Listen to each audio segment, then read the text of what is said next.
One type of therapy known to heal diabetic wounds and treat people with carbon monoxide poisoning could now be used to treat stroke patients. Doctors at Erlanger Medical Center recently used the hyperbaric chamber therapy to help a 23-year-old stroke patient who made some big strides in her recovery.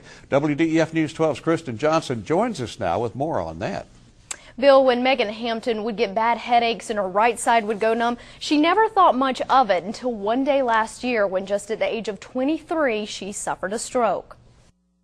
I was fixing to get up and actually start getting ready for go to work, and I felt like somebody stabbed me in my neck. Married with 3 children, Megan Hampton thought she was invincible, but after a blood clot caused a stroke, she was left partially paralyzed on one side. My arm, I just stayed limp. I couldn't do anything with it. I couldn't lift it up. Because of a trach to help her breathe, Megan says she couldn't undergo the normal physical rehabilitation for stroke patients. That's when she went online to look for alternatives and came across hyperbaric oxygen therapy. Initially, doctors at Erlanger Medical Center used the chamber to heal Megan's head wound, the result of surgery to relieve swelling to her brain after the stroke. Oxygen's a drug, and it goes to sites of injury, and it really improves the oxygenation.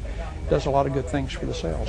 Megan soon regained movement in her arm. When you get out, you just feel like you have like a million times more energy. Altogether, Megan underwent 30 hyperbaric treatments, but doctors are quick to say this type of therapy is not for everyone. There's an awful lot of research that needs to be carried on with this therapy. There's, as we call, off-label programs around the country that have done a lot of this, but for Hbot to be accepted and to really understand it, this has to undergo scientific scrutiny in a research institution. As one of the most active research stroke centers in the Southeast, Dr. Krill says he hopes Erlanger can be part of developing the hyperbaric therapy for stroke patients further. As for Megan, I want to be able to do my little girl's hair, play video games with my little boy.